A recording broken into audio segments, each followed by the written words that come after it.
Right, very, very quick sort of unboxing review type thing, except I'm not plugging it in yet. This is an AliExpress 6-channel. It says 4-channel on there, although I bought it in as a 6-channel, so I'm a little bit concerned about that. It says the original built like a tank compact mixer. I highly doubt that. It cost me £37.08, brand new, delivered.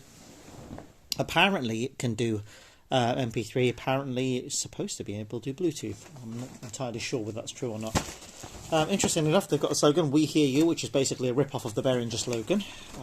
It is the Behringer slogan, full stop. 4 mono channels, 2 groups of stereo input channels. Effects processor. Overload lamp can adjust its lightness according to the event of overload for warning, apparently. So I'm assuming that says a clip indicator. Provide real professional plus 48 volts phantom power for condenser mic. 3-band EQ. HM and LM swept with England style. Excellent. Right, let's have a look at it. England style. Oh, well, just as well that was upside down. So that's a Euro adapter. Incredibly light, cheap and nasty. It's probably a switching thing, huge amounts of noise. That's a 5-volt 2-amp adapter. I'm not sure if it will be 2 amps. That probably shouldn't take 2 amps. Looks like it's already had a hard life. In fact, it's new packaging. Oh, there's the user manual. Quick user manual, except it's an A4 sheet and it's not actually been folded straight either. Again, looking promising.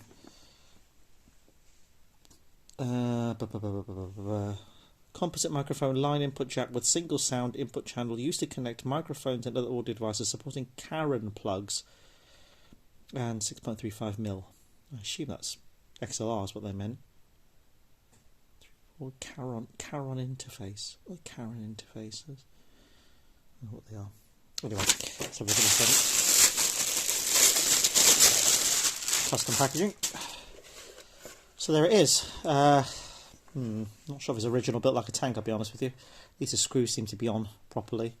That looks really plasticky. I'm not hugely happy about these peak LEDs. If you look at it, that's actually not. That's actually recessed in. That's actually not straight. Feels alright. Nothing's loose or anything. Buttons are a little bit sticky, but they're not too bad.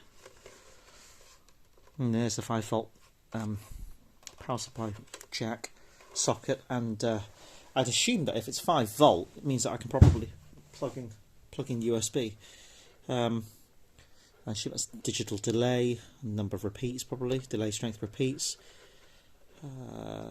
Phone, I'm assuming it's a headphone socket maybe? Oh, there it is, yeah, headphone socket, that auxiliary socket out there. Can't ever tell whether it's an auxiliary in or auxiliary out. If it's auxiliary out, I guess I can probably drive a powered monitor with it. 4 LEDs for left and right. There may be some sort of VU meter.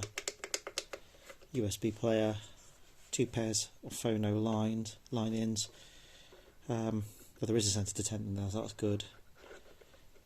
Yeah, they've got a centre detent in there. All feels really quite cheap and nasty, to be honest with you, but apparently a Debra. That's the brand, Debra. Professional audio. I assume you can actually screw that down to something, mount or something. Still, I'll have to give this a bash a bit later on, plug it into a PA and see how it sounds.